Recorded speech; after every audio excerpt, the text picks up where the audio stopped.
হায়াত মৌতের মালিক আল্লাহ, ন্যূনতম সিকিউরিটি নিয়ে চলাও হলো সুন্নাহ। কিন্তু আমাদের লড়াইটা হলো, আমার মা স্বাভাবিকভাবে কান্নাকাটি করেন, আমার পরিবার সবাই। তো আমি আমার মাকে বলেছি যে দেখো, মানে আমরা যে লড়াই নেমেছি, আমার একটা মনে হয় কি, কোনো রাজনীতিবিদের না বাসার মৃত্যুটা হইতে পারে না, এটা কোনো ভালো মৃত্যু না। যিনি রাজনীতি করেন, যিনি লড়াই করেন, যিনি বিপ্লবী, যিনি সংগ্রামী, তার মৃত্যুটা হবে একটা সংগ্রামের মধ্য দিয়ে, একটা রাজপথ, একটা গ্লোরির মৃত্যু। আমি তো ভীষণ ভাবে প্রত্যাশা করি, আমি ছোটবেলা থেকে এই স্বপ্নটা দেখি, অনেক জায়গায় বলেছি, একটা তুমুল মিছিল হচ্ছে অন্যায়ের বিরুদ্ধে। সেই মিছিলের সামনে আমি আছি, কোনো একটা বুলেট এসে আমার বুকটা হয়তো বিদ্ধ করে দিয়েছে, এবং সেই মিছিলে আমি হাসতে হাসতে আমি শহীদ হয়ে গেছি।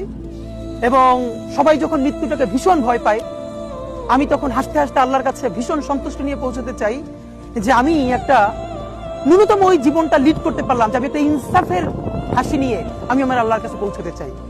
সুতরাং আগামী 50 বছর বাঁচলাম, কোন ইম্প্যাক্ট তৈরি হলো না আমার দিয়ে, দেশের জন্য, রাষ্ট্রের জন্য, উম্মার জন্য, জাতির জন্য।